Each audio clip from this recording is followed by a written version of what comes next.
CUST Corner, it's CUST Corner. CUST Corner, it's CUST Corner. He's got the hottest takes with the highest stakes. He should be president of the United States, but it's CUST Corner, it's CUST Corner. CUST Corner, I think we should probably call it Top Cat Corner, since that's what people are increasingly knowing it as. I don't think so. It's becoming a thing. Now, see, what the people out there need to do, if you enjoy CUST Corner and want to see CUST Corner continue, first of all, give this episode a like. The more likes it gets, the more we're probably going to be able to do it, which is good. And, you know, so they're not just like, this is stupid, let's get it away. If it's a huge like ratio to dislike ratio, then just give it a like right away. It gets a lot of likes anyway. We can get like 800 likes. People are like, whoa, CUST Corner, this is great. Also, go on Twitter. Tell Tim that it is called CUST Corner because he's crazy. He needs to see these things. Well, one of them has a theme song and one of them doesn't. This is true. I feel like that's pretty clear evidence to what the name of the show actually is. Oh, we already lost Tim. Tim's gone? We're sorry, your call did not go through. Oh, Tim sounds so different. Tim sounds better right now than he has in years. Tim sounds sexy. Yeah, just sexy Tim. We're sorry, your call did not go through. Please try your call again. Do you think he hung up in disgust? This is a recording. I don't know, but do you know what I think? I know, too. That the phone lines have been Andercust.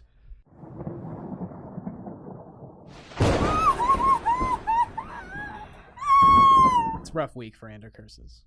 Yeah, as we're filming this right now, except for Oakland, the Raiders have somehow come out unscathed in all of this. It's early. Well, it's very early. They're setting up for the biggest letdown of all, I feel.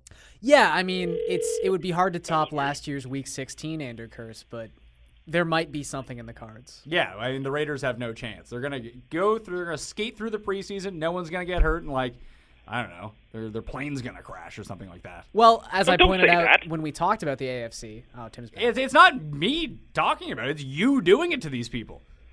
I take no responsibility. Of course not. You never take responsibility for anything. I do if it's my fault. Listen, the guy got hurt. It happens. It's not the end of the world. I haven't changed my opinions one bit. I'm not taking responsibility. I take responsibility for evoking it the second time, where... You re-brought it up? Yeah. I mean, I re-brought it up, and then Tim asked me point blank if I wanted to know his opinion on it. His opinion on Ryan Tannehill. Yeah. And as someone pointed out on Twitter last night, they can see my resignation as just like, well, sure. You're going to tell me anyway, so sure. But that was enough. I opened Pandora's box. So, there you go. Ryan Tannehill. I take no responsibility for this nonsense. So he never takes any responsibility. All you ever do is demand credit and shirk responsibility. I take credit for the things I deserve credit for. Nothing. You deserve credit for nothing. That's not true. I mean, people have told me they like this show, but they think the show is turned into just me complaining about things rather than giving positive descriptions of various things I encounter. But everything is annoying me right now, so it's hard for me to come up with positive things. I was going to say, let's have a positive example right off the top. I can't think of one. Well, I was going to say, before we get into that, I do have to introduce the both of you. If people don't know, this is Garion Thorne sitting across from me. And on the line, it is Tim Andercust.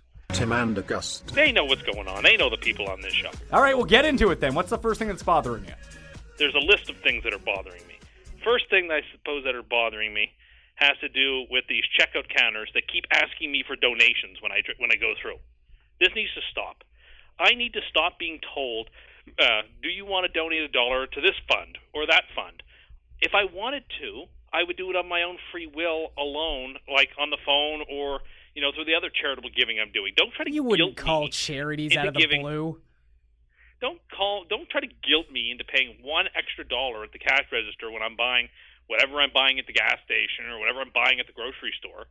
Don't do that. I am absolutely sick and tired of that. It's the same nonsense I was dealing with the other day at the grocery store, where, as I am wont to do, I bought something to have for lunch, and I went to the place to eat it, and I had one of those napkin dispensers that told me I could only use one.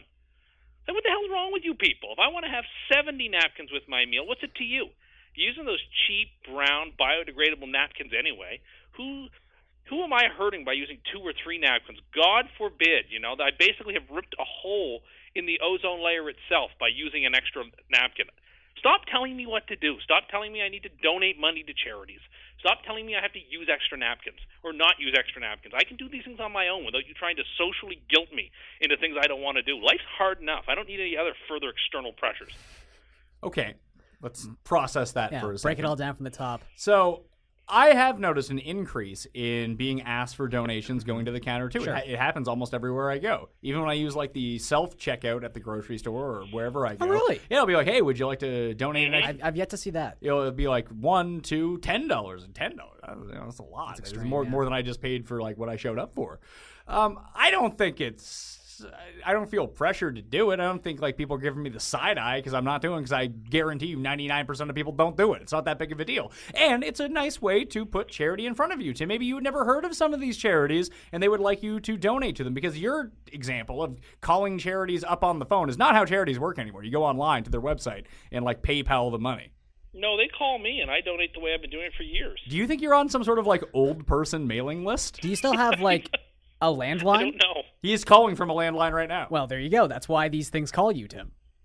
They just call me and I just say, what did I give you last year? And then I just say, okay, let's do that again. They're like, hello, would you like to be as happy as me? I'm not being fooled by auto dialers. Well, I don't know about that. If Tim picks up his phone and it just goes,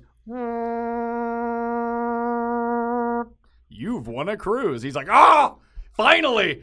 Well, we had a friend who did that once. That's true. They got a bunch of money off his credit card within like 20 minutes. So we were like, yeah, that's a scam. Yeah, that seems bad. And he was like, yeah, I better call my credit card company. I think in theory, though, it's not a bad idea for charities to do this, because first and foremost, there aren't that many opportunities where realistically people are thinking of giving money to things. So Definitely not Pat Mayo. Yeah, but and me I'm as a not someone consumer, who I is, shouldn't be bullied going out of my and way to give money to charity, but I The will whole say purpose of most of the charity- Will time you stop talking, Before Tim? the charity. Stop talking. Garion's talking. Okay, I realized this was Garion's Corner. Okay. I'll put myself on go mute ahead. for a while. Take your lead. Go ahead. I'm just going to say that I feel like it's a very advantageous situation for charities where, maybe not most of the time you're at the grocery store, but a lot of the times you're at the grocery store, you're spending $60, $70, $80, and they're like, hey, want to put another $1 towards charity? And you're looking at that $80 figure going, what's $81? Sure, whatever. So it's not the worst thing in the world. I don't hate it too much. I will say I prefer it to when you're now like stopped on the street by people who just want to talk for a second. And then now we're in this weird phase of humanity where if I want to give a charity $20, that's not enough anymore. I can't physically give them money. I have to sign up for like a monthly deposit to their charity. That's so dumb. If I'm wanting to give you $20 for free, take my $20. Don't make me sign up for a monthly thing. That's really dumb. I like those people on the streets. I'm either all in or all out with them. I never give them money or sign up for anything. But sometimes if I have some time on my hands, I will listen to their spiel for like 10 minutes. I have changed my route like to a place to avoid these people if I saw them coming in. All you need to do is furrow your brow, give them like the side eye, and like they're out on you. I have a hard time ignoring someone when they say hi to me. I just can't I know. walk I past just them. walk right by them. It's like they don't exist. They're unpeople, as Tim would think. Oh, there you go. You don't want to be an unperson. No. So, Tim, what were you saying about this? Sorry about I'm allowed to speak again. Good. I'm saying, I'm going to cut you off again then. You understand how this works. When you're talking and Garion's talking, no one can hear what the fuck is going on, right? You know that, right? You don't know that, do you? So my initial point was, and this is, I think, a point that should not be overlooked, that the purpose of charity is somebody freely giving of their own volition without being sort of bullied or cajoled in any way, shape, or form into it. And by these various companies trying to play on your fears or your indifference at the terminal by saying, "Oh, it's an extra $1."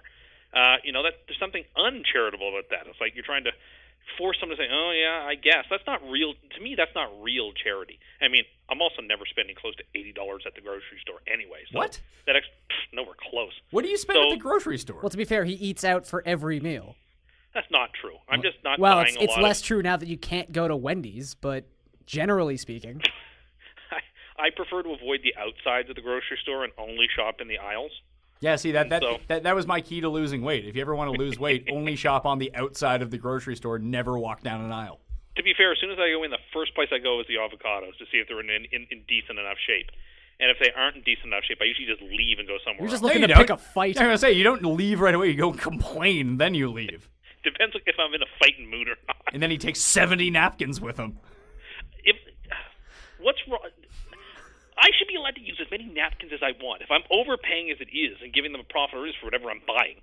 Oh, yeah, I just spent $4 on a chicken salad sandwich. Yeah, I'm sure that was $4 out of their pocket. Please, they probably cost them 35 cents to make it, and I gave them $3.65 profit. Chicken God forbid I sandwich? use a second napkin. Chicken sandwich. Why are you eating at the grocery store anyway? Grocery stores have very good food, and you know that because they're Even if they do. We work in a complex that has a grocery store with a hot food section. I go there once or twice a month. That's not the point of my question. The point of my question is, why are you buying food at the grocery store and then staying at the grocery store and eating it? Because why am I going to bring home a sandwich in a little container if I can just eat it there? Well, That's why they give you the little container. I'm just going to go to the little cafe area where they've got the tables and chairs and all that good stuff and eat it. Especially if I've got something hot. I want to eat it right away. But if it's not a cold sandwich, what if it's like some chicken wings or something? That's where I used to take my breaks when I worked at a grocery store. Yeah, well, we had a little, lobby upstairs. Yeah, no, only the loser employees sat up there. Yeah. We used to just chill out front. And it's close to the door for cigs, too. Grocery stores, people cig. Yeah. Some people do. Of course they do. Well, if you don't smoke. Yeah. Most people that work jobs like very constrained 9-to-5 punch-in, punch-out jobs like grocery stores or like retail or serving restaurants. Just a way to get outside. Hey, a cig is a break. Yeah. You don't smoke, you get fewer breaks. No, the one thing that Tim likes to do, the reason that he eats at the supermarket is he takes his thing and then he walks up and down the aisles because he's waiting for the return of Supermarket Sweep. So he knows all the prices. I wish. I don't understand how that's not still a show. Well, Guy Fieri had Guy's Grocery Games, which was essentially But was it the as same good? show. Was it crazy people running around with shopping No, carts? it wasn't people walking around a supermarket super serious. You got to get the turkeys. The turkeys and the giant wheels of cheese. Those were the money foods on Supermarket I don't know why Sweep. people went anywhere but the produce section. I was always confused, or the meat section. The meat section, yeah. I was always confused that is there a limit on it that they didn't tell you can only take so many of each? Yeah, I assume that there was because so people didn't take them all. An unwritten complex rule. Yeah, but it was never told to the audience that they only had a limit on them. I was like, I just take all the turkey, fill it up with turkeys. I'm good to go. Yeah, I don't know. Tim would just walk around and you're like, oh, I don't like that, so I'm not putting it in my cart. Well, nowadays you can just put various cuts of steak in there. Yeah. Yeah. That's where the money or is. artisanal cheeses for your charcuterie boards, Tim. Those are gross. No one. What do you have? So we're doing this after my wedding, before my honeymoon, in between. Tim was very upset. People were ordering charcuterie boards at a French restaurant that we went to for our wedding party dinner. Yeah. Why don't you like? Boards are stupid. Why you don't like rabbit? No, I don't. I'm not Elmer Fudd. I don't like rabbit. Rabbit is delicious, by the way. Maybe it tastes like pumpkins. I'll never know because I'm never going to eat it. That's a line from somebody. I don't even remember where I stole it from now. But I don't know what it's from. I will never. I'm never, ever, ever, ever going to eat rabbit. Why? Because I don't need to. This is not 1865, and I am not a prospector living off the land. But rabbits. I have the luxury of enjoying foods that are real edible meat and not rabbit. Even if you don't like rabbit, though, just a charcuterie board has various cheeses on it. It's basically cheese and crackers. Cheese, crackers, and different assorted meats. Most of those are disgusting soft cheeses that should be banned from human society, like brie. So it's a weak cheese. It's so weak. It's the Ukraine of cheese. It's awful. I'm not a big brie fan. I don't love soft cheeses either, but I'm not really a cheese expert. I don't really consume much cheese. But you do wear your cheese helmet all over the place. You can't stop me. Not with my cheese helmet. Real underrated movie, by the way. I know people really don't like that movie. Yeah, I don't know about that. People know of that movie because of how bad it was. I have a laugh riot every time I watch Freddy Got Fingered. Every single time. I feel like the trailer got more buzz than the movie itself. I'll tell you what wasn't a smart idea. Being 13, I was 13 or 14 when that movie came out, and I couldn't get into it because it was rated R. So I got my grandma to take me. Oh, God. Really? Yeah, bad idea. Did she make it all the way through? She did. She loved Tom Green. We used to stay up on late Friday nights, watch the Tom Green show. Okay. She had a good sense of humor. That was not for her. Like your mom's mom? Yeah. Okay, so she would have been. Yeah, she would have been 40s. Right? Yeah, she would have been 45. Yeah, okay. 47 or something like that. Not an old. Still not an old lady. She was much younger at the time, 20 years ago. In fact, maybe even 20 years younger. But reports are inconclusive. But there was a guy. He had X-ray cat. He sees through wood. It's a superpower. He's a vigilante. Now, did that even get theater time in the States? Was that only Canada? No, it was a. Okay. It was after Tom Green had his MTV show, and you're like, oh, that's true. Tom Green he was coming off Road Trip, riding high. Oh yeah. And they gave him free reign to write, direct, and star in his own movie. Like when he was the #1 son. Sorry, Freddie. Where's your LeBaron, Freddie? And Rip Torn is excellent in that movie. My favorite Tom Green is still Clone High Tom Green.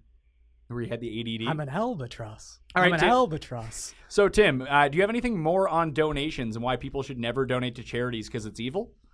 They should donate to charities. What about the I love Clinton donating Foundation? money to charities. They shouldn't be bullied or forced or guilted into it because that's not charity anymore. That's something else. But I think this that's like saying that you're giving your money to the government when it steals from you through taxation is charity. It isn't.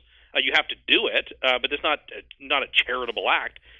It's compelled against you. Well, I think that you're looking at this from the wrong way because when it strikes me, I don't feel bullied into it. I don't feel guilt about not doing it. It makes me seem like you're up there. You feel like you should be giving more to charities. You just don't want to.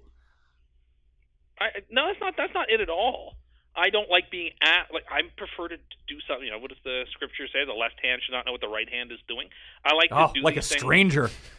I like to do these things without being asked or compelled into it. I like to do it of my own free will when I decide to do it. What if the power of Christ compelled you?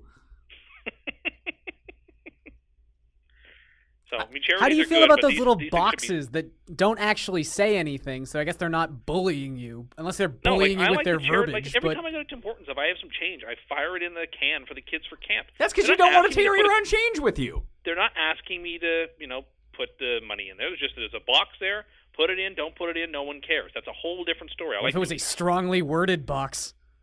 No, it isn't. I said, what if it was? Like every now and then when at busy times of the year and I go grocery shopping, I always fill a bag and put it in that box after I buy it for people at food kitchens or whatever they use those boxes of groceries for. Do you think that people get Tim's? It's just there. No one's asking me to do it. It's just there. Do you think the homeless shelters get Tim's food and they're just like, oh God, we can't use this? Who eats it? It's a bunch of hungry man dinners. They would love it's instructions to how to make a popcorn sandwich. So do you feel the same way like when the Santas from the Salvation Army are standing outside of malls around Christmas time? I like to give them the money because I like to. Because you're afraid of Santas? I like the calendars they give you. I like to give you a candy cane as well. Oh well, that's not charity if you get something in return. I try to give them some change, but again, they're not. There's not the same type of bullying thing that these machines. They should be banned. They should be permanently banned. Get it out of my life. Do you think it's just because it's a machine and you're so anti-machine? I don't like the way the machine is pushing me around. No. I think Tim is actually John Connor. He's going to be our last hope against the machines at some point. I don't know why they haven't won that. Yeah, it's true. We've over very quickly. All right, Tim, what's next? So I had promised. So there's a list of things here. I had promised that I would talk about why the Empire are the good guys in Star Wars. Yes, let's get right into that. Okay. Well, that in 6 or 7 words is my general.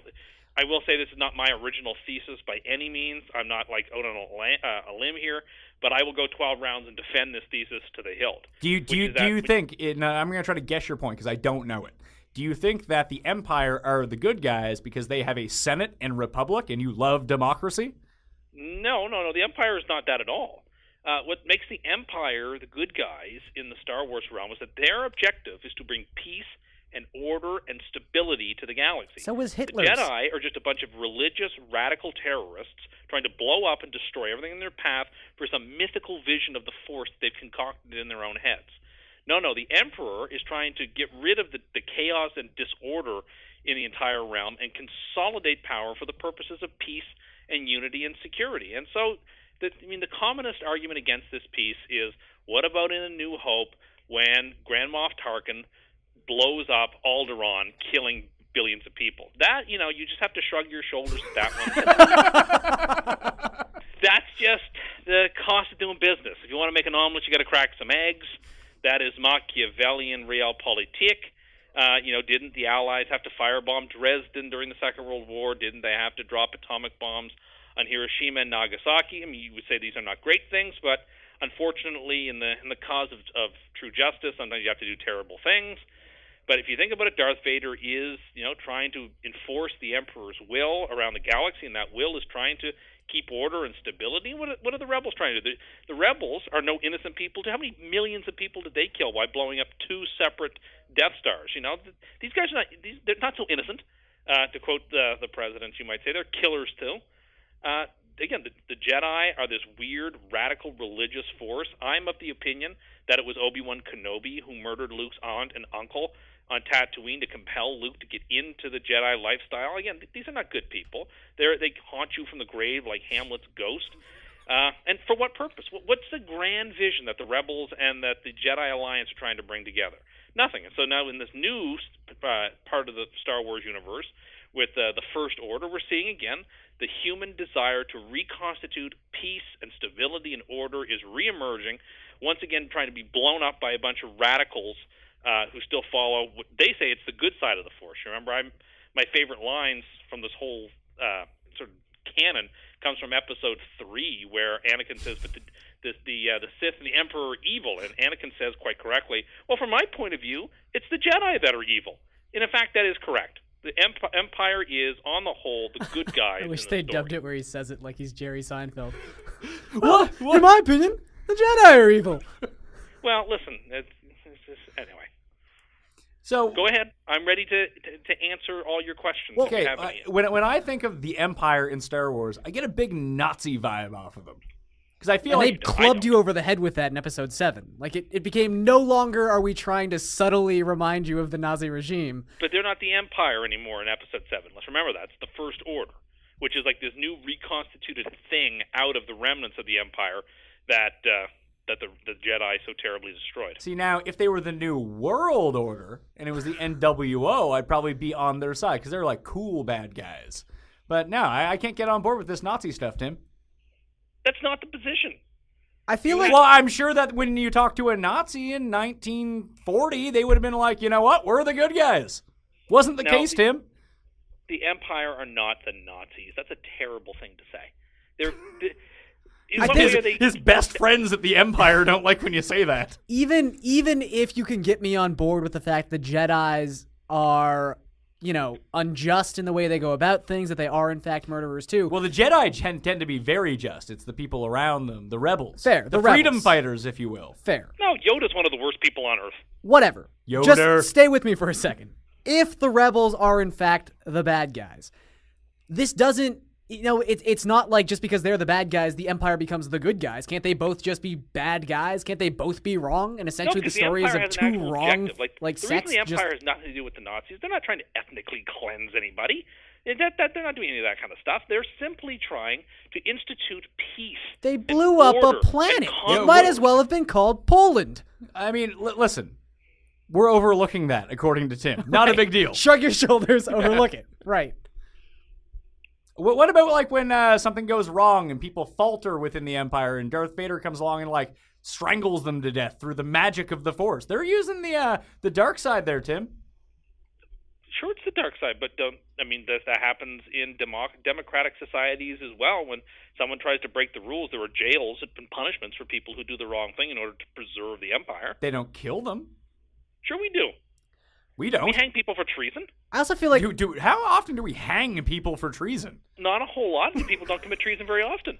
But it was a less stable time then. They were. You mentioned, though, that, like, the rebels are fighting for being this blown up. religious belief that they can't possibly, like, it isn't justifiable. I feel like through the terms of the movie, it has been exactly. proven that It's a like thing. that'd be like if the Republican Party was running on their regular fronts of, like, religion, but we could actually prove God exists consistently. Like, hey, God... Yeah, there's that miracle you just did that I saw with my own eyes. Yeah, if it was 2012 and Mitt Romney was campaigning and all of a sudden like John Smith and Jesus are hanging out with him, then you're like, oh, yeah, all right, he's probably right, yeah. I think that you've over-politicized Star Wars, Tim. This is a very classic story of good guys versus bad guys, and that's it. You've read way too much into this. I think it is a classic story of good guys versus bad guys, but you've got it all twisted. The good guys are the bad guys, and the bad guys are the good guys. Now, if anyone has stuff twisted, wouldn't it be you in your twisted mind? You twisted old fruit? Just as God made me, sir. I think the best thing you can hope for with this argument is a very, like, mid-2000s, everyone's an anti-hero sort of mentality. Like, sort of a Breaking Bad-esque, there are no good guys. There are just lesser bad guys. Yourself, what world would you want to live in? one of chaos and anarchy and of disunity and disjuncture and having a bunch of religious zealots control your life, which is what you'd have if you lived under the Jedi and the Rebel Alliance? Or would you rather have one where there's structure, order, discipline, and a purpose to life? Again, if the religion was proved to be real several times over, I probably would side with the religious side of it. Well, you've chosen your path, and why don't you travel to Alderaan for a while? Tim has chosen poorly on this argument. What when they're on Tatooine and the stormtroopers, who apparently have nothing to do with Nazis, are going around asking people for their identification and shaking them down? Look, nothing about cloning a perfect fighting machine over and over and over again would make you think of the Nazis. But they are up against tremendous odds. They have to, you expect, so you would think they should have to fight with one hand behind their back? Luke kind of did. I mean, one was a robotic hand. This is true. Yeah, I mean, Luke chose poorly. I mean, Luke's entire life led to the deaths of untold millions and to disorder of the universe and a galaxy ungoverned and ungovernable. I believe that there's a value to political stability and an order and a constitution. Well, in your mind, the Americans would have never left Britain. Like, that's not true. If you don't have something overthrow something else, there's just the status quo forever. They were overthrowing it to restore their constitutional rights. The French Revolution is the better example here, the thing that we should oppose. Because the French Revolution was all about trying to reconstitute a brand new world and destroy the order. The world would have been much better off had the Jacobins not set the Bastille on fire. Yeah, and they just sat there and ate cake. That would have been perfect for everyone. Brioche. In my house, we celebrate Bastille Day. Okay, so anyway, so we have no, 1 second. We have stormtroopers shaking down people, on the streets, hassling them. We didn't even get to the Obi-Wan actually killed on Peru. Obi-Wan Kenobi can play with people's minds. That's perfectly okay. We have poor Lando who has to pay off the old government there in order to continue his business. He has to grease the right wheels, if you will, or else his business goes out of business magically because the heavies come in and get rid of Lando. And in Return of the Jedi, after the Death Star blew up, you know what people were doing? Celebrating everywhere across the universe, fired up, having parties. Yeah. They seem to be pretty happy, Tim. And that was just one or two Ewoks walking around. Even on Cloud City, they were all pumped. We didn't see Corsican very well, which is the capital of the Empire. We saw a very selective, very pro-Jedi position. Oh, wow, the Ewoks are excited? Gee, those man-eating monsters? When did they eat men? They were clearly eating human beings. They're clearly a cannibalistic society. But they're so fuzzy. Yeah, that's how they get you. They were trying to eat all kinds. Remember when C-3PO saved Han Solo and everybody? When they were tied up, about to be sacrificed and consumed. What about when they were trying to eat out? What was it? It was the rat that was in Return of the Jedi when they were at Jabba's palace, and rat was eating out C-3PO's eye. I bet you Tim loved that because he was trying to destroy machines. No, I mean I think Jabba is a very misunderstood character too, but that's a whole separate discussion. The sympathetic Jabba the Hutt. Well, I mean, he was just a gangster. He was just trying to make the best he could in a world that he didn't understand. So he's the Marlowe of the Star Wars universe? In some ways, he is. I would watch a Goodfellas movie starring Jabba the Hutt. What if it was Pizza the Hutt? The best place you can get pizza in the whole galaxy. Gotta trust the Schwartz. You're delicious. The Sarlaccs would eat nothing but pizza. Spaceballs is not a good movie, but it does have parts. It's like a lot of comedy. I saw it like a year ago. It does strung not together hold up. skits. You say that Spaceballs does not hold up? What about when that guy was combing the desert? Because that was the rules. How about you down there? We ain't found shit. He has the afro pick. There's a couple. I'd say there's like 9 or 10 good one-liners. Yeah. Oh yeah, no, I don't. Listen, I think it's funny. I just don't think it holds up. Okay, next. So, what else have I got on my list here? I'm angry at we talked about this briefly on another podcast, so maybe we won't talk about athleisure wear, but I'm upset at that. I'm upset at soap. Whoa, what? Why are you upset at soap? Oh, well, I know this one. Okay. Why don't you tell me what you think I'm going to say, Garion? I believe it's that you're upset that people use gels instead of like a traditional barred soap. And that's basically my position. And, of course, it ties into one of the common themes on this show, which is that millennials are ruining the entire world around us. I sent Tim a millennial food period yesterday. Yeah, I saw that. That I got off a satire column, and Tim just assumed it was true. He's like, this is absolutely right. Well, that is kind of how they live. No, it's not. Tim, you're a millennial. You live the opposite of that. Oh, really? You're saying I don't eat charcoal ice cream? I mean, you might. Never before seen this charcoal ice cream of which you I don't speak. even know what charcoal ice cream is. It's the thing that the kids are eating these days. Oh, is it? Right. What else are the kids doing, Tim? Using geled Well, soap. they're not using bars of soap. You know, when I grew up, when I was young, we used to use bars of ivory or Irish We Spring. used to stick a bar of and soap in a sock and beat our brothers with it till they were blue. That's how we had fun. Hey, use a bag of oranges. Won't leave bruises. And now you can't go anywhere without people having gels for soap. That's not real soap. There's something like weird and screwy about everyone these days having soap in a bottle that's liquidy. Like, my great-grandfather would roll over in his grave if he knew that people, like his family members, were using, like, gel and, like, those poofy things that people put their soap on. The soap, like, those must be so contaminated with germs and bacteria. No. Bars of soap. You want someone to take a bar of soap and rub it all over their body, including their genitalia, and then use rinse the it off same bar afterwards. over and over and over again, as opposed to just you getting have to some rinse it off gelled when you're soap, finished. putting it on your body, and washing it off. Then you rinse it off when you're finished, so there's no hair in it. How do you Sort of clean disgusting soap? monster. Like, bars of soap are the superior way to wash yourself. They're also the most effective way.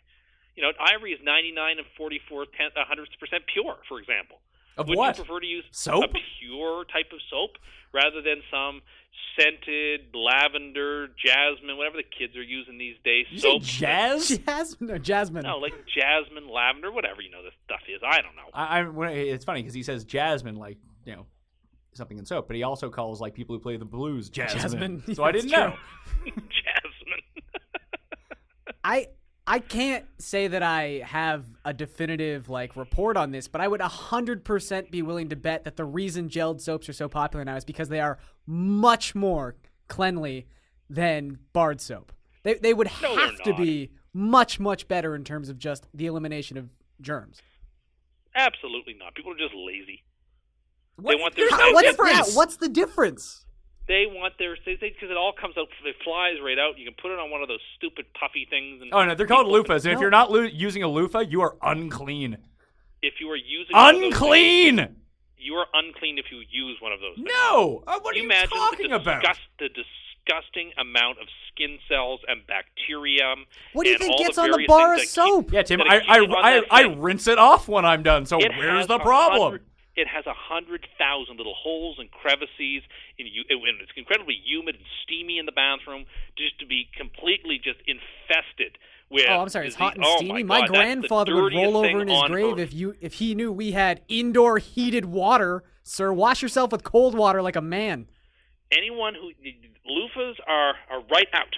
There's no justification for them. They shouldn't be sold. They shouldn't be allowed to be sold. We should have a good old-fashioned book burning in the middle of the town square where everyone has to bring their loofahs. We set them all on fire and agree as a society never, ever to reinstitute that type of evil into humanity So again. your solution to getting rid of all the toxins is to put all the toxins together and burn them, thus putting them Correct. into the atmosphere.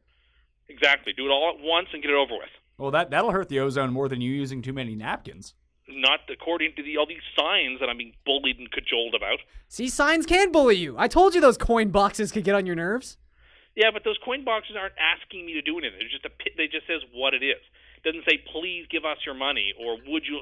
It doesn't try to suggest or impose itself upon you. Now, it's benign. Let's do a CUST Corner poll here.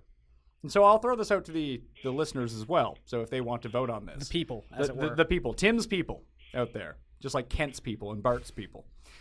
So Tim uses a bar of soap and no loofah. Do you even use a bar of soap? Of course I do. No, you don't. Yes, I do. If I went to your bathroom right now, just have a pack of cigs. Now, or you could be like me. I use gelled soap and I use a loofah, which I change once every 3 weeks or so. Like I like. God. I like when it's a bit rougher. Sure. Good for exfoliation. Who has better skin? Pat Mayo. Not even close. I think not a I've got poll. better The skin. smoothest of the smooth. Now, people can vote for Tim if they want. They can. It's a wrong vote to have. You had a pretty definitive answer to that question. I mean, This is what we're voting on. Who has smoother skin? What a ludicrous thing to vote on. who smells better and who has better skin? Well, Pat I Mayo. win pretty decisively on both categories. You don't. You don't. I do. You don't even have an auxiliary smoking sweater for when you consume cigarettes like I do, so I don't walk around smelling like smoke. You don't brush your teeth after every time you have a cig, so you don't have bad breath. I would love to have one of those old school smoking jackets and one of those fezzes that they used to wear when they would smoke in the smoking room. So what you're saying is you want to dress like Will Ferrell from Austin Powers? But that's how everybody, Wants like to be a back Shriner. in the day, right? Yeah, If you were into a could have a little Little car. car, that'd be great. Tim wouldn't fit into the No, little car. If you went into a smoking lounge back in the day, you'd be provided with a big, long smoking jacket and one of those fez hats to put on while you're smoking. That way that your hair and your clothes don't absorb the various scents and conditions of the smoke. You know, that's back when people were civilized, before millennials decided to Just because you strip act this like you're society 80 from now perks. doesn't mean you get to retroactively be 30 in the 1960s. That's not how life works. This is not the 60s. This is like the 40s and 50s. You can have a smoking jacket. I have a smoking jacket. I have one at home. I have one at work. It's nice. Not a real one, though. It's a Like hood. one of the fancy ones. Why do I need a You fancy? could you So- could buy a fancy one Sorry, if you wanted sorry, to. I'm not fancy pants Tim walking around Well, with my some of us fezzes like and $10,000 smoking jackets. Some of us like to have a little bit of Well, you dignity don't have and a little one, bit so of class. apparently you don't like it enough. I'd love my smoking jacket to be covered in avocado, and I would pay a little bit more for such luxury in my life. Would you let people? Would you charge people with a spoon to come up to you, or a piece of? Give me a lick? with a $8 a lick off my avocado coat. Well, I was reading a report the other day that millennials spend more money on homes for their dogs and cats than they do for themselves in terms of homes or cars. Now, Tim, let me. You want to talk about a diseased society? I mean, there it is. Now, Tim, let me tell you about the internet. Can't just believe stuff you read on the internet because No, but I'm not the type that's susceptible to fake news. Oh, really? think Anything that you agree with on the internet, you take as fact. Now, I will say this. No, 1 second. I read someone posted this, it just popped up on my Twitter feed 2 days ago. I sent this to you. That apparently real news, not fake news. Okay. And this guy was like, I can't believe no one's looking into this. Turns out Hillary Clinton didn't win the Electoral College. 25 million of her votes were fake votes. But no one's looking into it. Now, 25 million, biggest case of voter fraud by far in the history of the world. Not a big deal. This one guy's real concerned about it. Well, no one as else. long as he's on the case. Hey, but there was an article linking up to it. So, Tim, this is what you're reading. Fake news. You are don't think the I am. perfect target market for fake news because no one agrees with you anyway. So if you see anything that backs up your point, you just assume it's true. I don't think that's an accurate portrayal of things. I just think there's like a weird overlap in that there's not a lot of millennials who are homeowners, and the few millennials that are, Pat Mayo. yeah, tend to get married later in life, so they don't Just have got married at 32. fair. This is where you stop fitting this criteria, Okay. but tend to get married later in life. And I mean, a lot of people I know, or I went to high school with, their sort of way to be an adult is to have a pet. So yes, there's a lot of millennial homeowners who are not yet married who happen to have a pet. So I guess in that sense, they're buying those homes for their pets. I guess that's the way you could twist this together to make it seem like millennials are buying homes for their dog. Instead of themselves. Yeah. Now, one, That is what they're doing. the cost of one, significantly lower than the cost of another. So let's say if I had a dog, which I would never do. Maybe if I have kids, we'll see. I just don't want to I take like it out cats for walks. better than dogs anyway. I Cats actually are kinda- great. Dogs. You could smoke on the walks, though. See, the thing is, I would rather spend 10 minutes with a dog. I'd probably rather own a cat. Yeah. Yeah, they look after themselves. Yeah, they're real low maintenance. You can go away for 3 weeks. Just leave a cat there. Yeah, and just leave some food out for it. It's good to go. Dog, every 20 minutes, oh, you gotta watch my dog. They're like, no, I don't. Our friend Stoylov used to take his dog out for walks. So what he would do is, especially if it was raining out, he would take the leash and let all the slack go in the leash, put the leash in the door to his back. And if it was raining, he'd just peek his head out and have a cig while the dog got 8 feet away and ran in a circle. Then he used to lock his dog in the bathroom because it was being too hyperactive. Yeah, these are not positive stories. We touched on them very, very briefly in the last week, but I've had a couple of lists out this week that people have really responded to. Not in a good way. Well, I don't know that I agree with you on that. No, as far as I'm concerned, all publicity is good publicity. So they're all good responses, except for the people wishing I get into car accidents. Who does that? Oh, yeah, that happens. Seems a little extreme. Yeah, well, I bring out the best in people. What can I tell you? So I had that definitive ranking of chicken, which I think you guys seem more interested in talking about. All right, well, give us your definitive list of chicken, Tim. Well, so first and foremost, the best place to get chicken in the entire country is entire Western world, we'll say, because we'll have to confine ourselves to that. Chicken sandwich. Is KFC. They're the original creators of it, right? 11 That doesn't spices, necessarily mean it's the best. If that's your first argument, that's a bad argument. They do it best. They've been doing it the best for a long time. The second best is, without question, Chili's. They have these crispy chicken crispers, which are amazing, both in Chipotle and in honey. Again, if you want chicken, it's about the best chicken that you can get. And after that, I've got places listed, but I'm willing to, negotiate.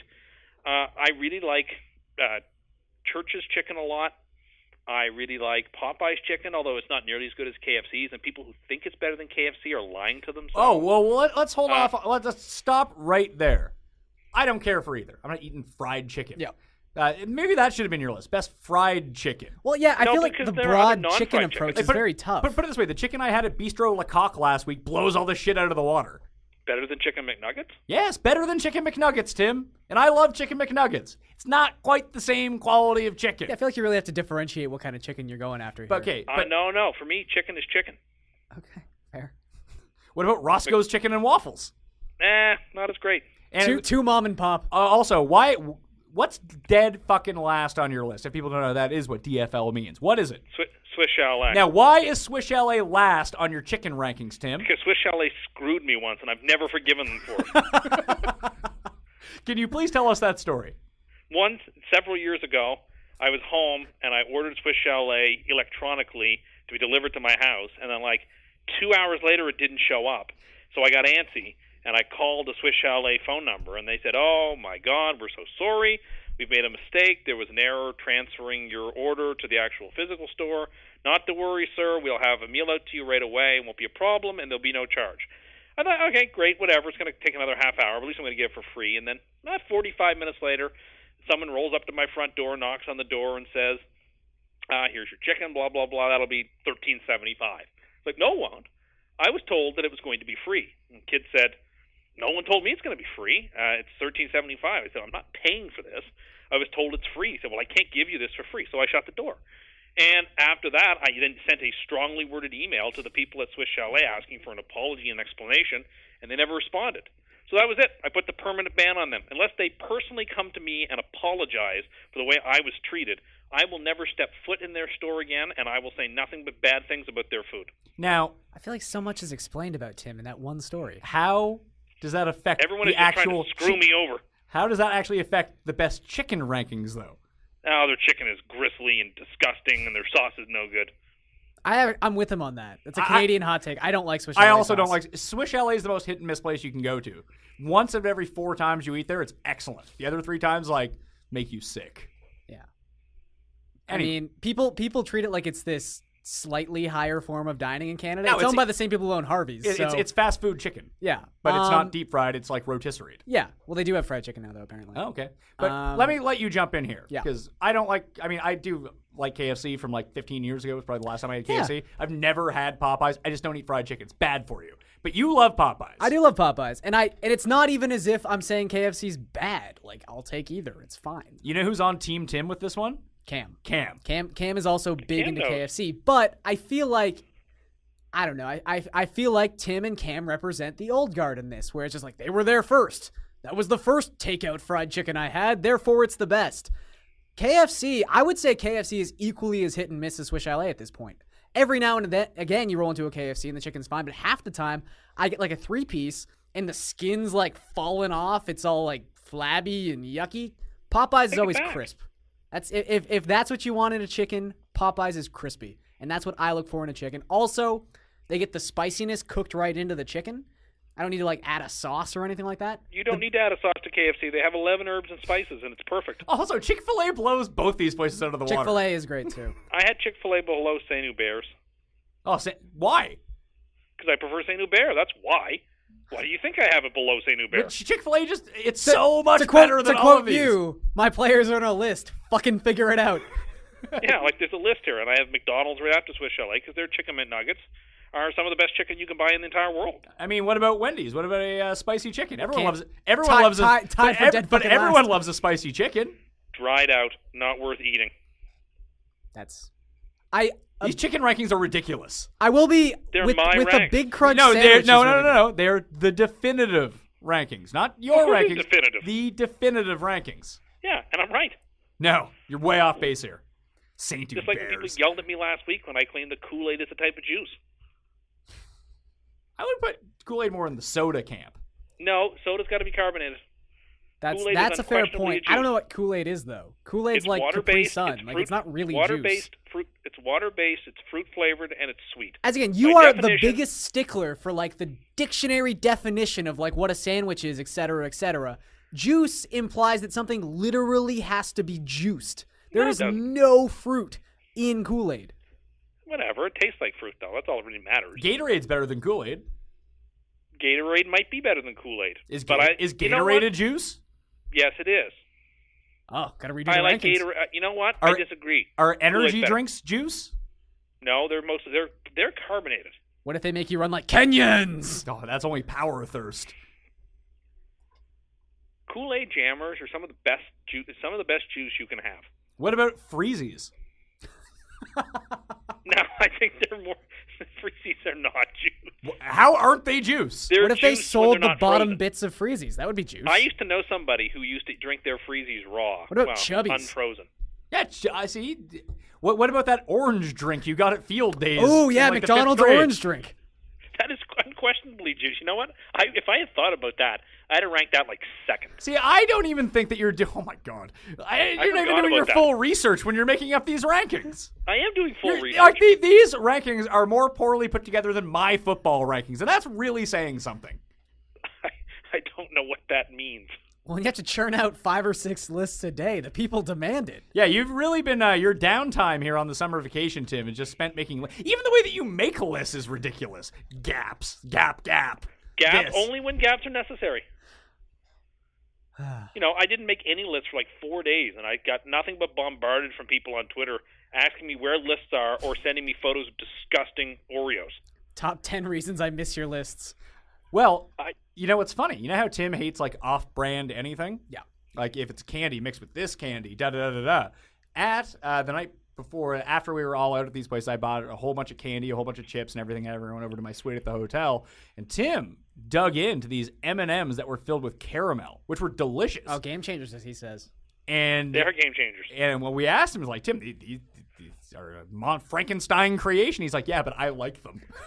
That was not my argument. You were misrepresenting me.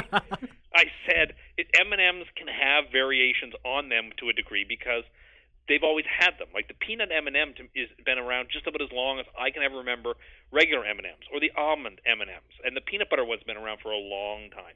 So it seems to me that M&Ms are not like Oreos where you can have a variation of M&M flavors. And I really like the caramel ones. Yeah, they were really good. Do you not like ice cream if it goes outside the Neapolitan flavors? I don't particularly like ice cream with stuff in it other than like some fruit. I'm kind of a stickler. Like orange pineapple is great, or rum and raisin is great with stuff in it. I don't like fruit in my juice. You know where I do like fruit? My ice cream. More traditional, or like grape nut. I can have a little bit of nut in there, but like I need to have traditional flavors for the most part. Oh, Tim likes Tiger Tail, right? None of these new fancy raspberry cheesecake, blah blah blah things. Save those for blizzards. You can have those there. That seems to me the perfect place for that. Chocolate chip cookie dough ice cream is the best ice cream. Blizzard form, cone form, doesn't matter. Cookie dough should never be eaten by a human being. It should be cooked. You know why? Dare you? You know how cookie dough should be cooked. That's what its purpose is. Cookies are things that are. If you buy raw cookie dough from the store and not at least half of it just isn't eaten by you, doing it wrong. I would never eat raw cookie dough on purpose. Cookies, everything tastes better when it's cooked. When it's meant to be cooked. Dough is meant to be cooked. It is not meant to be consumed raw. You can get sick from eating raw dough, for heaven's sake. No. You should never eat raw cookies are better than cookie dough. No. If I could make a law, No. I would make cookie dough illegal to eat. Even if that is your stance, you must know that in cookie dough ice cream, the dough probably doesn't have egg in it because they realize you're going to eat it without cooking the ice cream. It's the principle. It's setting a bad example. It's like if you called something poison ice cream. The kids would be eating poison. It would taste like the ice cream. You people who have the palates of 4-year-olds like cookie dough. Those of us who are a little bit more sophisticated, who have been a little bit more sort of like aged in our Those taste. of us who eat at Sparrow. Yeah, eat at Sparrows and ranked plain yogurt as their number one flavor of yogurt. I didn't see that one. It's the best yogurt. Also, a little brown sugar to it, or a couple of raisins, you're good to go. No, wait, is plain like literally flavorless, or is that vanilla? Like flavorless. Okay. Vanilla would be vanilla. Okay. Yeah, vanilla's after peach, I think, on the list. Also, number 1 juice, prune juice. No, it's 3. No, that was number 3. Thank you kindly. Grapefruit juice is the best juice you can So what you're saying is that, let's say that I concede your point that Gary and I have underdeveloped palates. Yours is well past its prime. You only enjoy things that people who no longer have taste buds enjoy. But again, great marketing idea that sprouted from this. Do you think we could sell prune-based Kool-Aid to like senior centers? Maybe. Or just a Tim. Yeah, Eat it up. I would drink it. Do you have any new rankings you would like to unleash on us? Oh, that's a very good question. I don't have any new ones lined up. Can we just throw random things at the wall and see if any react? I did my top 5 video games, my personal 5 favorite video games. Yep. Okay. Yeah, so did I. Tim had Super Mario Brothers 2 as the best Mario game. It is. That is a pure troll comment. You were right. It's not a troll comment. Right. You ever It's played Super the Mario original Brothers Doki RPG. Doki? Oh, yeah. You ever played Doki Doki Panic, the original game? No. No one Well, there you has, go. Tim. It was never released. Have you? Because it was never released in North America, you moron. It was released. No, it wasn't. Super Mario RPG. Love this game. Great game. 2 of these games here. 3 of them. 1, 2, 3 of my 2 Zeldas. Ocarina of Time, Link to the Past. We're on that list. Ocarina of Time is my favorite game ever. Yeah. Super Mario RPG, I love. Chrono Trigger was on that list. And the other one was T-Woods 2006. I ruled at T-Woods 2006. I think I was 2005. I was whichever one they couldn't get the rights to any of the British Open courses. Oh, really? Yeah. Or they could no. It was they never switched the course. So if you played career mode, you played at St. Andrews every single time. Okay. Yeah, I always preferred the games that were nothing like arcade games. When I was a kid, I used to go to the arcade a lot. And believe it or not, I actually wasn't that good at arcade games. You are the single worst video game player I have ever met. Like, it's unfathomable how bad he is at video games. The way you phrased it yesterday was the perfect example where Tim's the guy who plays Madden and he punts. punts. He punts and kicks field goals. I like to play the game the way football is played.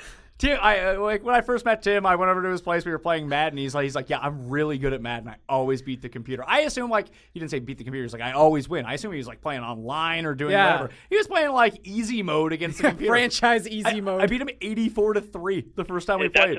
That's not an exaggeration. That is exactly the score. That type of score, though, leads to I don't know if it's the best football game, but I really am a sucker for Tecmo Super Bowl. Yeah, I don't like it. Oh, NFL Blitz was the better football game. No, it's not. NFL Blitz sucks. I don't like that NFL Oh, Blitz. I know it's sitting on the set, but it kind of sucks. I like NFL No, it's awesome. Street more than NFL Blitz. Now, see, NFL Blitz is all about one thing: jamming the people off the line or doing the opposite as your receiver and jamming the DB and just using bomb. You're good to go. Yeah, bomb. Just use the same play every time. And suicide blitz on D. Oh, God. That doesn't work, by the way.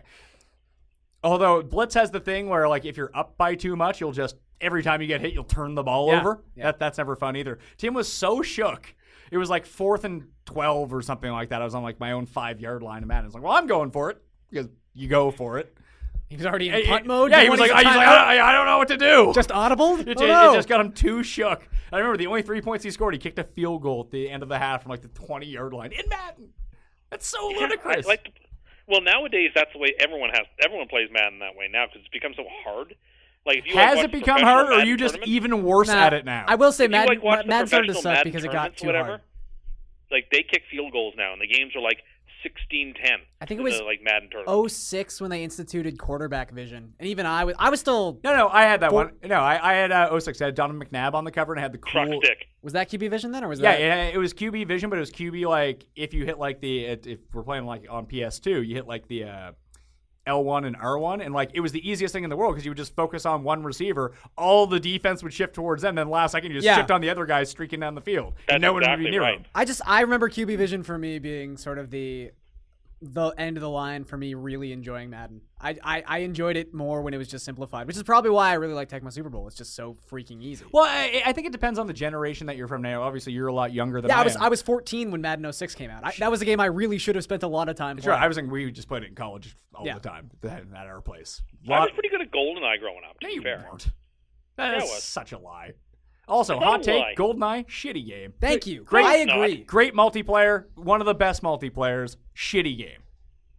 Oh, please. I That's think not it's unfairly like heralded in retrospect. Well, no, I get why it's heralded. it was fun to play with friends. Yeah. Sure, but I still just not my bag really. Mario Kart multiplayer is also very fun. Not battle mode. Battle mode is stupid, but like actually just racing. Mario Yeah, Kart 64, sure. Oh, yeah. top notch. Better than Wave Race. Delfino Square. No, that was in the Wii version. Oh, It was right. Delfino Square. Also, another testament to how bad Tim is at video games. Now, if you look behind you, Gary, and one of the reasons I have the golf stuff up, do you see Rackzilla up there? Now, can you describe to the people listening to this audio-wise what Rackzilla is? He is a golfer wearing a bunny costume. I think it's one of the developers of the game. Sort of akin to like the costume Ralphie wears in A Christmas Story. Sure. Now, we used to let Tim be Tiger Woods, and everyone else had to be a different color of Rackzilla. And we'd beat him by like 20 strokes. 20 is, again, an exaggeration. It's not. I used to win at Predator a lot. No, you didn't. I don't think you've Yeah. ever won. That's not true. We probably I have. played like 150 rounds of T Woods. Never won once. That's not true. I've won a few games. We also play a card game. We invented a card game. Only 3 people in the world know how to play this card game. It's 4 do. Sure. Another way, they don't have full grasp of the rules. It's a 3-player game. Okay. You, It's- Tim, and Butts? Yeah, me, Tim, The and Bud. fourth person just assumes you're cheating. Yeah.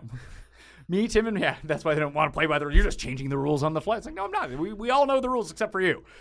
So we play it, and Tim has a ratio. Now, it's a game we all kind of created. It's just a variation of Crazy Eights. Now, I usually win, or Butts usually wins. We have a ratio. Tim wins 1 of every 17 times we play. He has 0 strategy for the game. He is just out for himself. Now, the whole key is that if someone gets out to the lead, you just play against the other person, stall them a bit, so both No, of I you want can to get win. just wants to win. I don't care about anybody else. I'm trying to win. Now, inevitably, him trying to win just helps out whoever's in first. Yeah. It's like F1. Yeah. As long as you Like- survive the wreckage at the But start. It's not just video games. It's like when we play Monopoly, and then he's like, I read on the internet that the orange squares get landed on the most. He doesn't buy any of the other properties. What's the point of buying them? No one lands on them. That's, again, not an accurate representation of my views. Have you ever bought Park Place? No, that one is worthless. I'll never buy that. Worthless. And the orange Worthless. properties are the most valuable. They're not the most valuable. Yeah, but if They it are the takes most you valuable. 7 trips around the board to get all 3 of them, and other people have garnered all the other properties in the course of you doing that, it's kind of moot, isn't it? Well, I would never counsel you to only buy those. I would say buy anything other than Park Place or the utilities. No, you don't want to buy the green properties either. Agree, but just listen. Buy No, every green property. properties are Buy fine. as much. The whole key to Monopoly is just buy it all and then make a trade. In general, yes. I feel like those green properties, they cost as much to put hotels on as Boardwalk and Park Place, and you have to put more of them on there. But there's 3 of them. When I was a lot younger, I played with a friend of mine at his house, Monopoly, and his parents enforced this rule where no one was allowed to trade. What? It What? was That's the ridiculous. worst So the game never of ended. Monopoly I ever played. So the game never ended. Pretty much. Like it was the worst game imaginable. We used to have a circuit, a Monopoly circuit, when I lived in Calgary. It was me, Tim, 2 of our friends. We'd finish games in like 50 minutes. Oh yeah, People well, it was got cutthroat. aggressive with trades. You played to Yeah, win. it was one time Mayo and I were playing by ourselves, and I had him dead to rights. He's like, well, instead of me going bankrupt, why don't I just trade you these properties? And I was like, why would I do that? I can just bankrupt you now. I'm saying, well, I was He's trying like, not well, to then the lose. game is over. I was trying not to lose. He's like, well, then the game is over. It's like, well, then the game is over. Yeah, I was like, let me give you a deal. Hear Like, me you're out. nuts. You're the little finger of Monopoly? Basically. I'm very Littlefinger-esque, although... By the way, You the claimed greatest you're Tyrion. comparison you have made was the Tim as a Game of Thrones character comparison. Oh, Grand Maester Pycelle? I hadn't thought about it, but I was trying to think of a better one, but it's not there. not I'm that's clearly the one. the Night King. You're not the Night King. He's svelte, Tim. You need to die first, then come back to life. If I'm not the Night King, then I don't know Also, who too many people believe in the Andercust for you to be the Night King. If only one person believed in the Andercust and he was running around to all the other kingdoms warning people of the coming Andercust, and they were like, yeah, that's a thing that happens, you weren't the Night King. But if they were like, I it's could just be people Qyburn then, are 'cause too no one really in. knows about him. Everyone knows about you. You're not Qyburn. He's too competent. I'm competent. Nah. Not with these lists or your bad takes on Star Wars. I could be Randall Tarley. He's cool. He's also like a war general, Tim. I could be a war general. No, see, I compared myself. I feel like I'm a Tyrion-based character. I speak very well. People listen to me, but things that I do don't work out. Because Drew and Smiz were talking about it in terms of DFS, and they were talking about all the DFS people. I'd be the perfect Tyrion. People do listen to me and take my counsel, but I never win. Right. Yeah. And Tyrion never wins. Everything he tries, all of his plans are just horrible. Yeah. Not a great military No, strategist. and I'm short, and I just drink wine every day. So, listen, I'm in the realm of Tyrion. People, No, the Night King is the one I want. well, you don't get the one you want, Tim. Oh, You get to be Grand Maester Pycelle. I feel like I I'm don't wanna in the be him. Sam or Podrick territory. Okay, if Wouldn't it's mind not being Pod, if it's not actually. the Night King, then Tim, who are you? Sir Davos, maybe? No. Ah! No. Tim gave he is very salt of the earth. He is salt of the earth and very, very honest. Tim gave a very nice best man speech at my wedding that made you cry. Made me cry. Tim made you cry. I'm man enough to admit that. And he walked out to the Tim Andercust song. Yeah, DJ really didn't get it. No, he didn't turn it up too much. I can give you the video, though, if you want to insert it into the No, pod. I only got like 1 minute to edit the show before I take off That's to true. Iceland, so it's going to have to really be condensed here. Yeah. Very nice speech, though, Tim. Thank you very much. Well, it came from the heart. Well, you're still cussed, though. I actually won an award once for not Was that being your most cast. liked tweet of all time? What? The Tim Yeah. Andercust, yeah? Well, yeah. No, I don't know. I once asked Josh Gordon to move to Canada so he could gay marry me. People really enjoyed that one. There was some... I won't get into it. This is a timestamp podcast. Something I have like right now? Before we got in here, Josh Gordon tweeted something, and then people were like, what? And Are you saying that I shouldn't drop Josh Gordon in my keeper leagues? it's possible. 'Cause I still have him. Not ours. We have to work on a draft date for that too. Yeah, Tim, when can I tell you what my keepers are? When I figure out who the keepers are. When he comes up with a list of when you can keep them. And So wait, you've been making stupid fake lists for all this time and neglecting the one list that people care about. Okay, so first, none of these are fake lists. They're These are definitive all lists. the definitive lists that anyone with any common sense objectively agrees to. Secondly, yes, I have been derelict. I didn't realize the league was reinitiated yet. You're in the league though. I see your Yes, name but there. I did not realize it was reinitiated yet. Okay. So I didn't realize I could look that up. I apologize. Don't use the Yahoo site for No, the no, draft listen, order. We have a yeah. spreadsheet. I know this.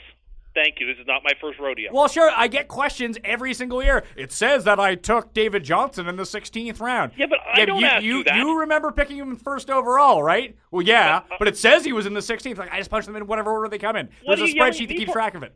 I know I'm not this. yelling at you. I'm yelling at the proverbial you. Oh.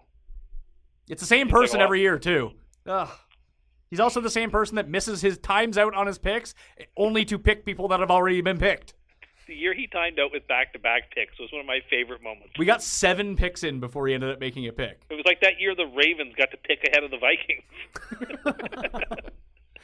Do you have any more rankings or lists, Tim? I mean, I've always got rankings and lists. Well, give me one right now. I have to go through my list of things. I mean, My list of lists. All right, well, what's another topic? We got one time for one more. okay. Well, I mean, do you have a list of things there you wanted to go through before I went through anything else I had? Nope. No. Okay. Well, let's see. What are some things that have been annoying me? You said you had a lot of stuff to complain about. I don't see a lot of stuff on this list. Yeah, is there anything you would like to, be nice about? Is there anything that's made you happy in the Yeah, last well, little let's bit? hear some positivity, Tim. Can we address, because you explained this to me, but I was wondering if people online would like an explanation. I was very shocked that Pat had a craft beer option at his wedding. And you seemed pretty okay with that. What about when at the rehearsal dinner, he ordered a beer and I told the waitress to give it to him in a mason jar. He was not impressed with that. Then we took pictures of him drinking from it. Hipster Tim. I do have something I wanted to bring up. Who has the twirly mustache now, Tim? It's a football ranking if you want to talk about that briefly. Sure. Because there's the nonsense that's been flying around the internet for the last 3 or 4 days about who the best receivers in NFL history are, and various people are trying to make this outlandish claim that Randy Moss is the second best receiver of all time. It's him or T.O. That's it. It has to be T.O. It doesn't have to be T.O. It has to be T.O. Randy Moss fell off the face of the earth for 2 years in the middle of his prime. That disqualifies him. Why? From ever being number 2 on the all-time list. What about that time that T.O. missed like 8 weeks because he tried to kill himself? We're not holding that against him? T.O. had 50 million reasons to live. Listen, I had Randy Moss 5th all time, and I thought that was generous. Do you have Wayne Krebet ahead of him? I have Jerry Rice first. That's pretty undisputable. Owen second, Hudson third, Hayes fourth, then Moss, then Harrison, then Calvin Johnson, then Warfield, then Tim Brown, and then Larry Fitzgerald.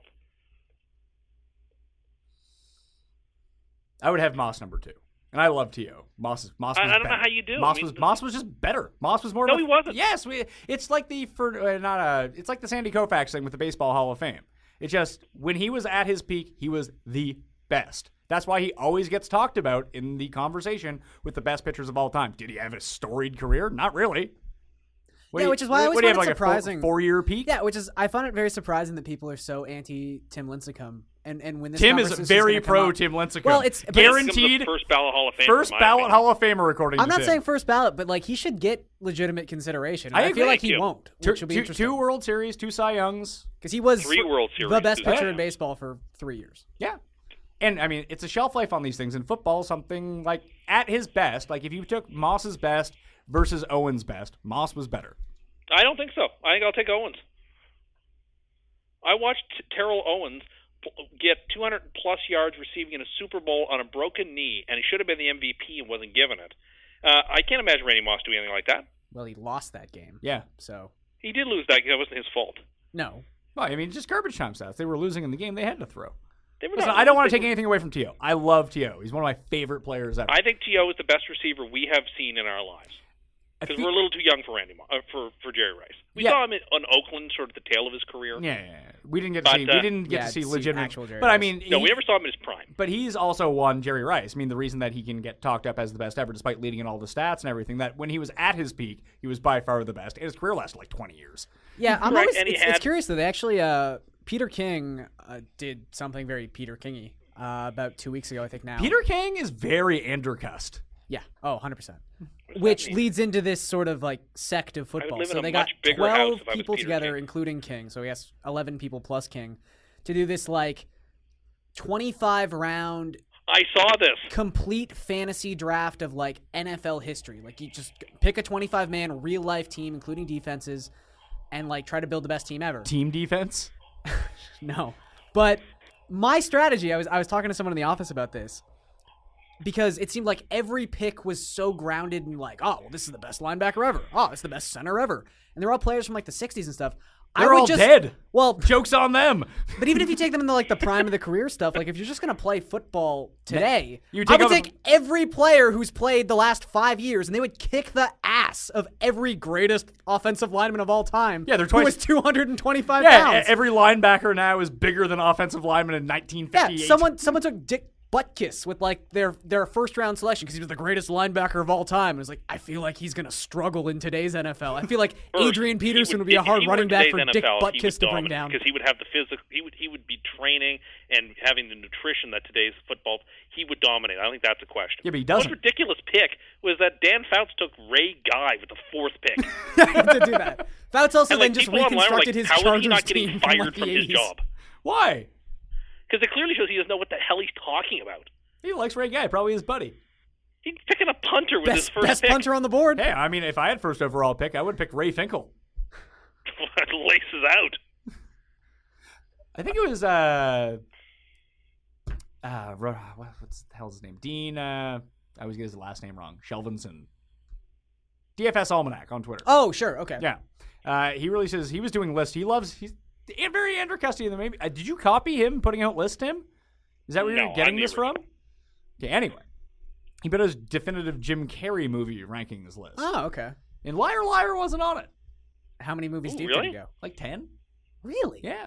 What was number 1? Was it I think it was Confession? No, what's that? Internal Sunshine. Yeah, which is a great film. But I think it would have it speaks to Truman like Show what do 1, you Eternal want from a Jim Sunshine Carrey 2. film when you're sitting down at the end of the day? Like that could be his best performance in a film. It's not The Majestic. No, Truman Show is number 1. I think.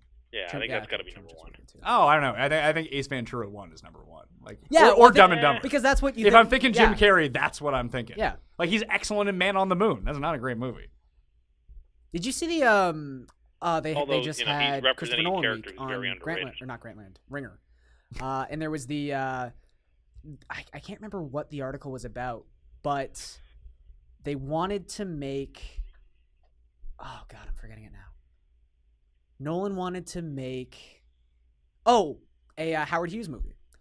He had written it, and it was apparently the greatest script he had ever penned, and they wanted Jim Carrey to star as Howard Hughes. It's been done. But that's the thing, he scrapped it because they were making The Aviator. Yeah.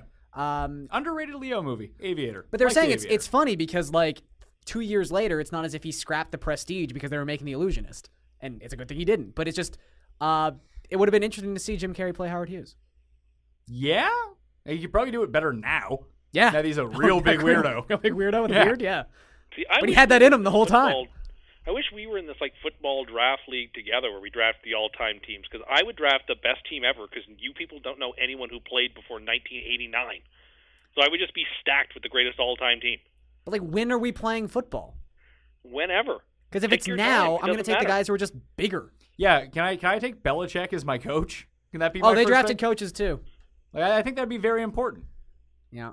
Can we Okay, take I'll Vince take Vince Lombardi because Lombardi. he's a I real win. winner? We're gonna run the H back and we're gonna run the triple I. You have a seal here and a seal here. I would draft Steve Martin when he was on SNL and he had the gun in the backfield because it wasn't illegal at the time. Because like this could be preposterous, but like we're talking about the greatest wide receiver of all time, and there's no way I can justifiably say that Jerry Rice was not the greatest wide receiver of all time. But if we're lining up to pick teams and I get to pick a wide receiver at their prime, and we're playing today's NFL, probably gonna take Randy Moss over Jerry Rice. He's faster and bigger. That's just short-sightedness. Rice is better at just about everything. I feel like if Rice, I mean, this is like a hard statement to make, but if Rice played in today's NFL, he might die. You don't know. I mean, Antonio Brown's the best receiver in the NFL. That's true. He's little. But, like, if it was me and I was thinking about it and I wanted someone who was giant and super athletic, I would just take Megatron. Yeah. Megatron would be the worst matchup for any of these, like, older defensive players. Tim doesn't like him, but he's a quitter. He's bigger and faster. He's one of the top 10 receivers of all time. Yeah, I think I ranked him 7th or 8th. I really love Megatron. You won't do you say anything bad about him. What's your favorite Megatron moment? Mine is when he jumped over those two Cowboys defenders in the end zone. I think it was on no, because they don't play each other on Thanksgiving either, do they? No. Never. It was probably like 5 years ago. It was just an unbelievable catch. It was incredible. You have Marvin Harrison really highly.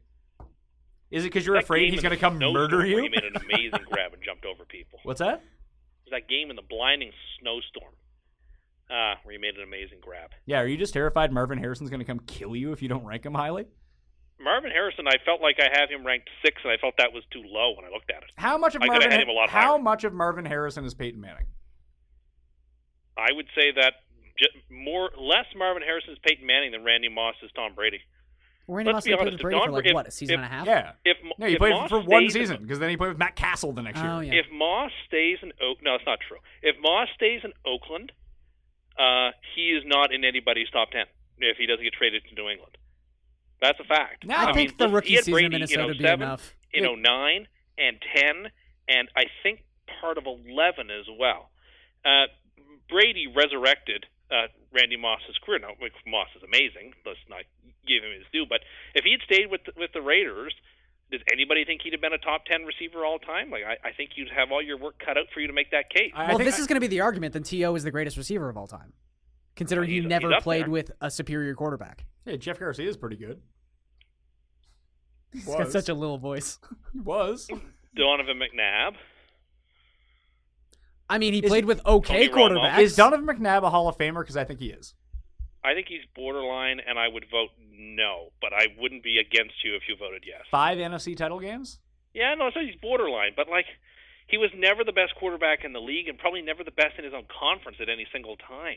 I'm so bad with football Hall of Fame because football really does more than any other sport do the championship thing, and it's just never been my focal point when I look at like the arguments. Well, it's weird because it's the NBA. Everyone gets into the NBA Hall of Fame or the Basketball Hall Well, I of Fame. think in the NBA it's like, Yeah, it's well, the we've basketball. decided that only 6 teams are ever going to win these things. So if we really discriminate to that extent, like no one's getting in. Like baseball is the toughest. Then it's football. Like how's hockey for the Hall of Fame? I don't know. I feel like They did a lot I of think people referees like get into the Hall of Cicerelli Fame. into the Hall of Fame. It tells you all you need to know about the Hall of Fame. what's that? Like someone like Dino Cicerelli made the Hall of Fame. Doesn't Dino Cicerelli have like 600 career goals? Well, the thing about hockey and basketball, and particularly baseball, is you don't need to get to use championships as a primary motivator because there's so many games. You have such a sample size. In football, you just don't. 608 career goals. That's pretty good. Yeah, but he played for like 20 years. Still, It's a lot of goals. Whatever. 600. I wonder where that ranks on the all-time He's list. probably got what, like 1,200 career points? I probably know. Yes, he scored exactly 1,200 career points. Hey, Gary, know it. hockey expert. 5'10", 180 pounds, right winger. Yeah, well, He spent a night in jail once. with you. So did A sensual night in jail. But my point is that you have to use championships more in football because you have so much less, so little data to use vis-a-vis Yeah, baseball no, and that's football. fair. I'm just saying it's a blind spot to me because I don't necessarily like using those arguments. So I tend to shy away from the. But it's not as if you use for like defensive players. Defensive players never get thrown into the did he win a championship pool. I don't know that that's necessarily true. I don't know. Jason Taylor's getting inducted to the Hall of Fame right now. I think he played for like 3 winning teams. Yeah, but most defensive players that you think of that are making the Hall of Fame, or the best defensive players, are all championship guys, right? Like Lawrence Taylor or Bronco Nagurski or these guys. Dino Cicerelli retired with 608 goals. That's 18th currently all time. Yeah, clearly I chose a very bad person to badmouth. So and when he retired, let's see, Jagger has 765. He's still playing, so Cicerelli was ahead of him when he retired. He would have been ahead of Brett Hull because Brett Hull played longer. He would have been ahead of Steve Yzerman, or Steve Zierman, as Mr. Clinton would call him. Sure. Teemu Solani, Joe Sakic, Jerome McGinley tied for 15th in all-time career goals. Oh, yeah. Wow. And then Cicerelli, so he would have been like 10th all-time when he retired. Okay. Of course, so he's in the fucking Hall of Fame. So I retract my statement. Matt Sundin, 22nd. Yeah. Ovi's 26th all-time. He's got time on his hands. Until he doesn't play in the league this year so he can go to the Olympics. I don't think that he can get to Gretzky's 894, but that's... He could get past Gordie Howe's 801. It doesn't most I matter. think we've The ever kid who spent plays talking for about Edmonton hockey. now is gonna Well, we're get, like, talking about my 900. era of hockey. Well, sure, fair. When I watched hockey and knew who everyone was. Like Pavel Bure, your main man. I love Pavel. Oh, everyone loved Pavel. Pavel Bure. I wore 96 in hockey because of Pavel Bure. My aunt, who was actually at the wedding, her and her wife got me a video for Christmas one year. It was called Bure number 10. And she was just like, I got you this video, Burr. I just assumed it was about Aaron Burr, and then it wasn't. It was about Pavel Bure. Even better. Just great news. Pavel Bure, where's he on this list? He made the Hall of Fame a couple years ago. As he should have. Like he sort of that Yeah, Sandy he Koufax flamed out type- pretty well, fast, though. he blew Yeah. up both of his knees, and like He was also one of the earlier guys through the barrier, right out of the USSR. yeah, he was drafted out of the USSR as sort of like when MLB teams take like 14-year-olds and like sign them from wherever. Cuba or whatever, yeah. They drafted him when the Soviet Union was still up and going, the Red Army was still good because he played for the Red Army. Just on like the spec that he would eventually come over, and he did. That's a great doc, by the way. Have you guys watched that one? Burr? No, Burr. No, the Red Army documentary. No, I haven't. It's It's fantastic. just a lot of Tretiak. No, not really. I mean, a little Tretiak, but it's a really interesting because it's from the Russian perspective, so it's really fun. There's a great line in it about constantly being asked about losing to the Americans and stuff like that, and he's like, Did they lose a lot to the Americans? well, no, it was just that one game. So Yeah. it was no. He's constantly being asked about losing the one He's game like, in '80. we beat them every time And except the one. And that's what he was saying. He's like, when you're a beautiful woman or when you're a lady killer, do you get asked about all the beautiful women you kiss, or when you're ugly and kiss one beautiful woman and you talk about that constantly? Which one is better? And it's like, yeah, that's a good point actually. Tim's gone. How's Tim gone? I'm here. Oh, no, he's still there. Tim, you have one last list? One last thing. We got 3 minutes. Ooh, okay. Well, I wanted to. I mean, we could talk about this briefly of how annoyed I am watching. There's nothing else on TV these days other than baseball.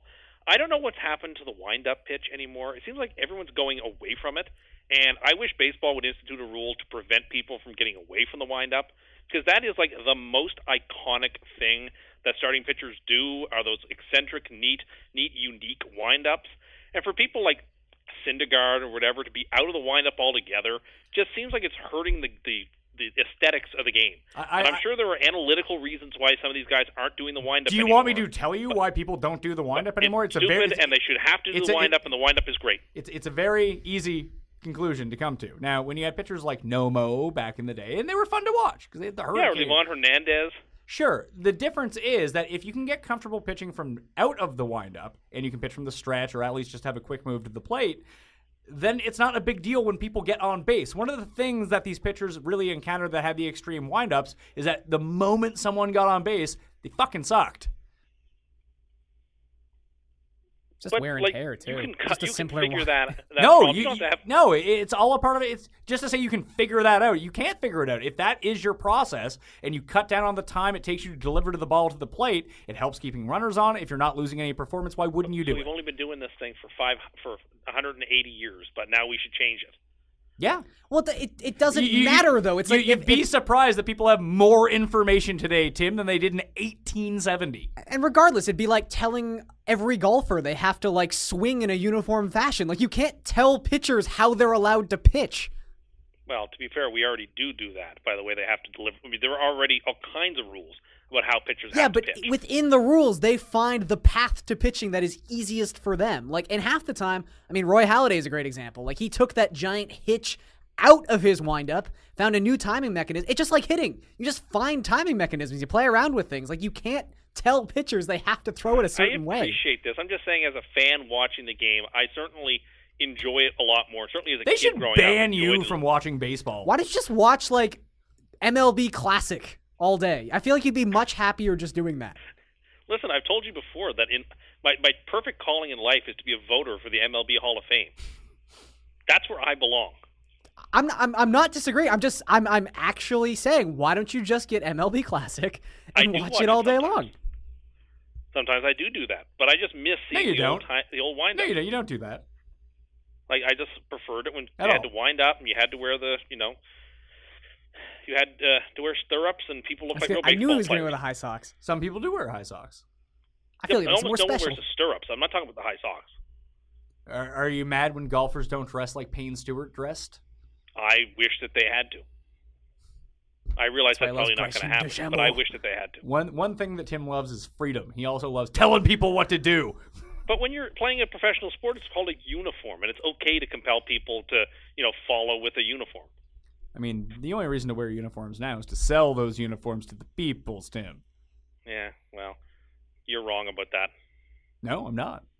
They'd ditch them for whatever if it made them more money. Conformity's wrong until it makes someone money. Yeah, just like the do what you feel like day, replacing the German settlers do what we tell you to do day. Just like when Fourth Reich Automotive started in 1946. You really made a nice circle all the way back to the Nazis. Yes, Tim and the Empire. Good guys. Yep. Don't forget. All right, that was CUST Corner. CUST Corner, it's CUST Corner. CUST Corner, it's CUST Corner. He's got the hottest takes with the highest stakes. He should be president of the United States, but it's CUST Corner, it's CUST Corner. CUST Corner, hee hee hee hee hee. It's not I feel like that was a long one. Yeah. It's just I got angrier at the beginning. Usually we don't hit our angry stride until the 50-minute mark, but you were just too ludicrous today. Well, I was wound up about a few things. You missed earlier on when your phone got disconnected because it was Andercust. That's not a real thing. I mean, it happened. It did happen. There's video evidence of it. Proof.